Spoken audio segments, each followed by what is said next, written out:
Hey everyone, Ben back again for another preview. Another preview for ninth edition, quote unquote.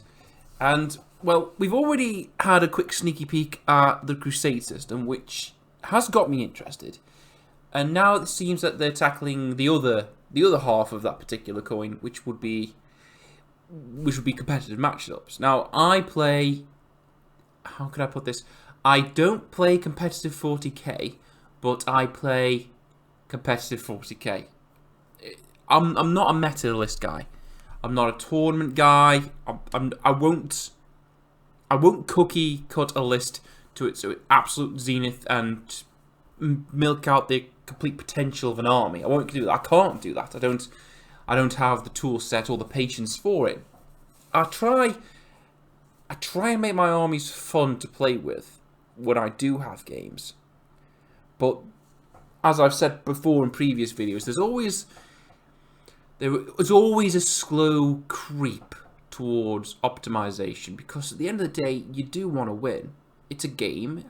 Some people are quite happy to have fun, but I think underneath most of that, or at the very base level, people want to win because winning is nice. Winning makes you feel good. It releases all those good chemicals in the brain. So I always think there's a slow creep. No matter how fluffy your list is, you'll always try and win. And with competitive 40k at the moment, when I play, I don't play tournament rules.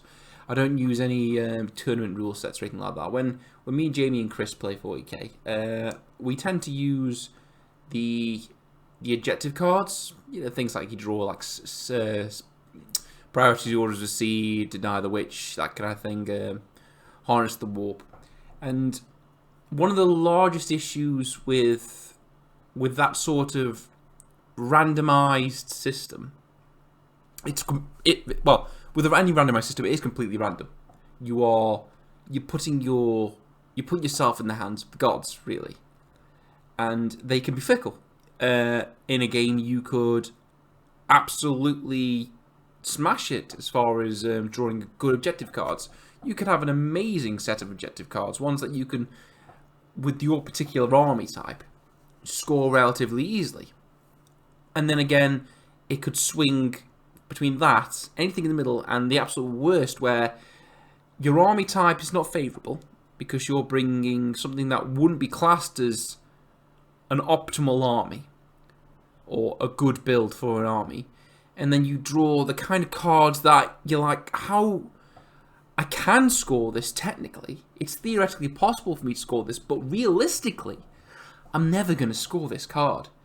And your opponent could just run away victory points wise, by like, say, turn 3. And at that point in the game, you're like, I would have to have an insane turnaround of luck to be able to get this game back, or table my opponent. And for as often as that happens, and I'm not saying it doesn't happen, it's not 90% of the time, or 99% of the time, or the majority of the time. I'd say that's just not on the cards, and it can swing wildly between both those scenarios, and like I said before, be anything in between. But I'd hoped, when I learnt that we were getting a new edition of 40k, that they would streamline and sort of iron out that sort of random element of matched play missions. And from what I can glean from the article the guys at GW Towers have released today, it seems they're making strides towards that direction. I can't say that I fully understand the full scope of it yet, but what I am seeing and I'm reading, it gives me good feelings on the inside. Not the bad feelings, the good feelings. So, first off, I think they make a very good point at the beginning of the article. Does the game have a cool? Does it tell a cool story? Because you want to playing that sort of. You want a little bit of narrative in there. You want to tell a cool story, and that's the balance, isn't it? To tell a cool story and have a functional game. So that's good that they bear that in mind when they're designing these new mission types. And does it well, reading verbatim from from the sentence here, does increase the odds of a close, fair, exciting game experience.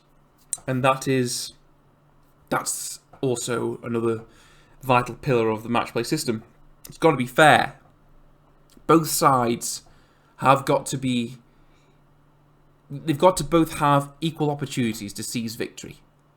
And it's got to be down to skillful play rather than, well, that guy's just bought 3 units of that and there's no way I can touch them because I've got to run all the way over the table before I can get my decent units in there and he's just going to blow me right off it. That kind of thing. They want to try and eliminate that. Not saying that they have done, because they've not given us... Obviously, we can't grasp the full scope of what 9th edition, quote-unquote, is going to be. I keep calling it 9th edition. No one... I don't think anyone has officially said this is 9th edition. I know it is 9th edition, but no one's officially calling it that. It's strange. I mean, it's the new 40k, so perhaps this is just a branding thing. But anyway, it seems that going forward now, you will have access to missions depending on what points you have.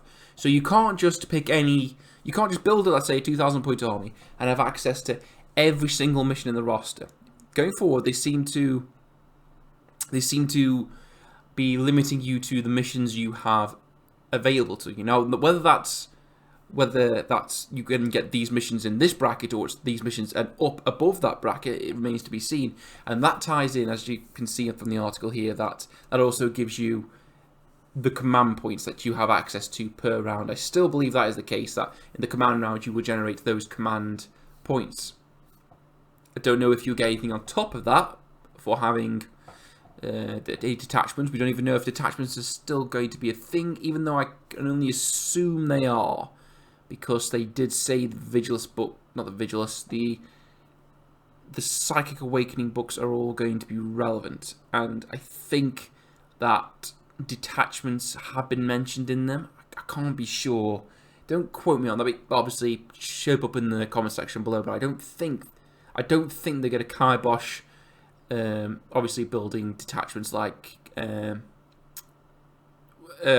Supreme Command detachment and that kind of thing. I don't think they're kiboshing them, so I think you might be able to still glean command points from them. But it seems that each and every turn you're going to generate command points automatically, which is good because people want to use the nice stratagems. We already knew this from the preview a week or two back, but it also says that you will have the objective of the mission. The mission objective will be stated out, obviously, in the mission cards or the page of the book or whatever. And you will be able to craft your own secondary objectives from either a set normal ones from the normal rulebook, if you will, and ones from your own codex as well, which is really interesting. So each faction is going to have their own unique secondary objectives that they can apply to missions, which will help alleviate a lot of that massive sway back and forth of drawing objective cards that you just can't score. Like I say, it gives a good example, a bit of a fluffy example, the paragraph below. Are you running a sneaky Raven Guard army? Choose secondaries that secure victory points or planting homing beacons. World Eaters, focus on secondaries that reward weeping scores for corn. So you can build a secondary objective deck, for want of a better word, that suits your army's strengths. And I'm assuming at this point you create your deck after knowing what kind of army you're fighting, so you could tailor it to fight or combat that particular force. It goes on later in that paragraph to say, this enables overall missions that make sense for your army's theme, but also improves the balance. Not equipped to kill those paladins, choose secondaries focused on maneuver. So it infers that you already know the kind of force you're fighting, so you can tailor these secondary objectives to help your army against it. And that works both ways, which is nice. And it just gives here examples of secondary objectives that these looks like every faction is going to have access to these. And each secondary objective is going to come from a certain bracket that you can't choose more than one of.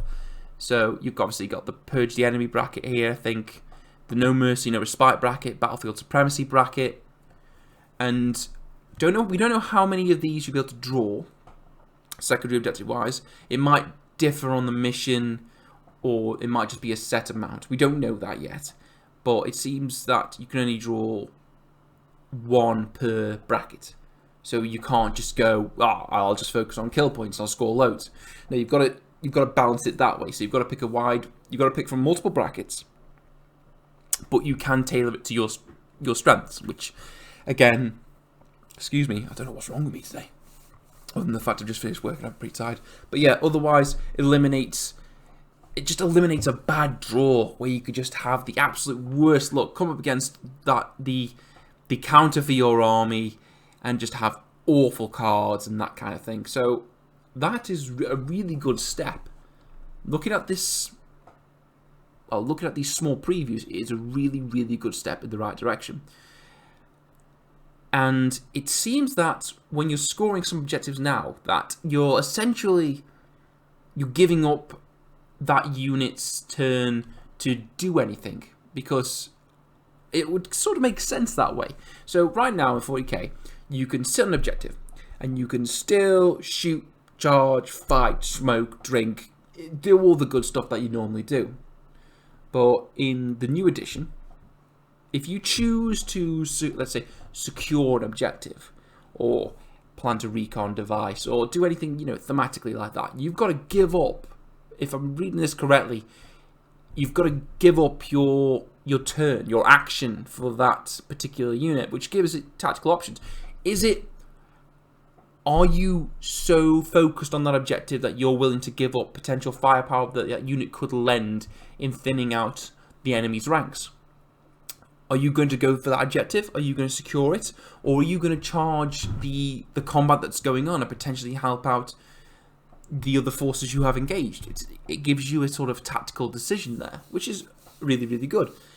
And it just gives us here a look at one of the new missions. The Eternal War Strike Force 4 So straight away, Strike Force, we know that's I think we know it's a 2,000 point value or a 1,000 point value. It's limited points value, so this is going to be a slightly bigger game. And as you can see there, you've got your main objectives and your secondary objectives, and this is the secondary objective that you can draw from the book. So you don't have to. This is a mission specific tactical secondary objective. Draw this one rather than ones from the usual cards or your own personal deck from your codex. Siphon power. So that's a perfect example of what I just said. To siphon the power from the objective markers, you've got to give up a turn. And each siphon power action the unit does awards victory points accordingly. It seems that from looking at these images, victory points are going to get a lot more victory points. So it's not going to be in the realms of, like 5, 10, 12, that kind of thing. It's going to be a lot more potentially, which is it's interesting. It's annoying because I bought the what's the book called now? I completely blank. It's over there. I could reach it from here and just tell you, but that would be unprofessional. The chapter approved. That's it. I bought the chapter approved with those fancy new command point, victory point counters, and it looks like they're just going to be not usable, which would be a bit of a kick in the nuts if we're going to be scoring like upwards of like 15 victory points a time, which this seems like it might be. I mean, look at the primary objective there. Score 5 victory points if you control an objective. You're going to be controlling 2 objectives pretty much straight off the bat, I'd imagine, because they're sort of 20 inches away. That's pretty. You're going to have units that can move that fast, I assume. So that's 10 victory points straight away, which is like, well, great. I've got next to no room on the counter now, but that's by the by. That's just my own personal gripe. Also, interestingly, points values are going to go up across the board.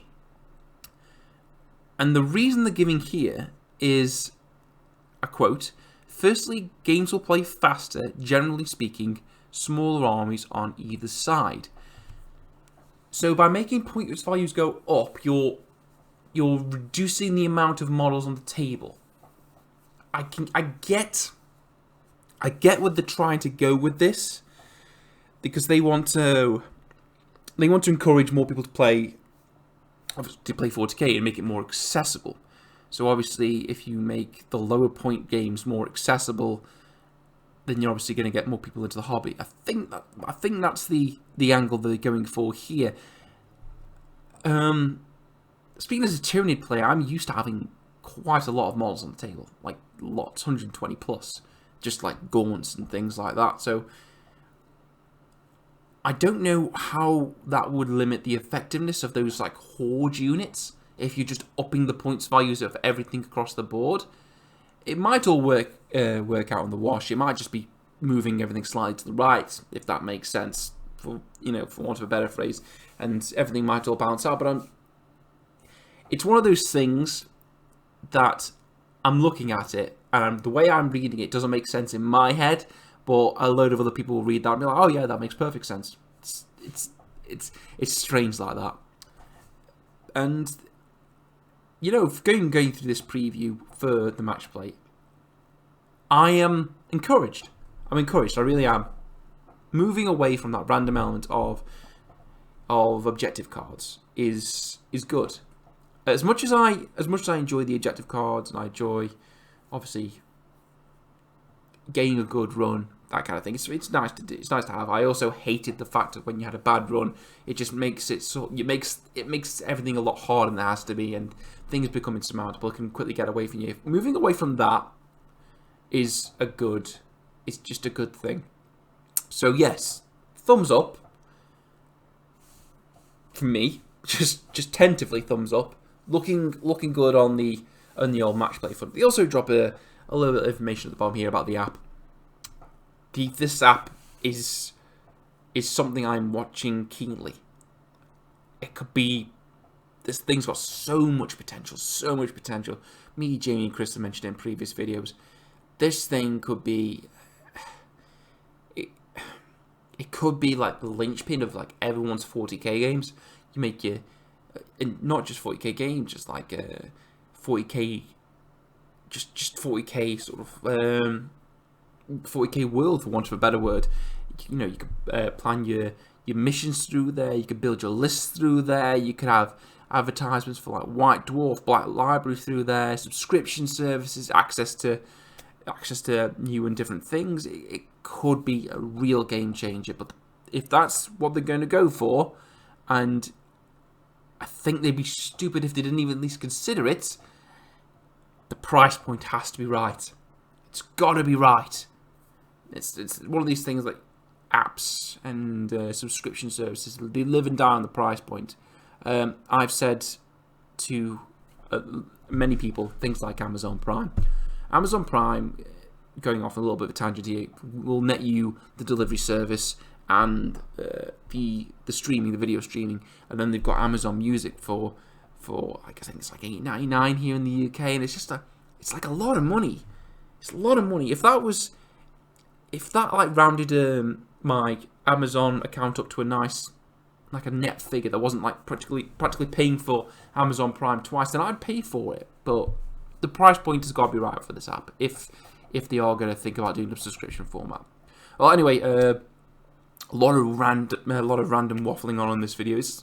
It's these things they're up on the community website for you to look at. These are just my thoughts, but yeah. Summarise: match play looking good, narrative play looking good. This new addition from the preview so far, it's looking good. So yeah, let me know in the comments below what you guys think, and we'll hopefully catch you all next time. See you later.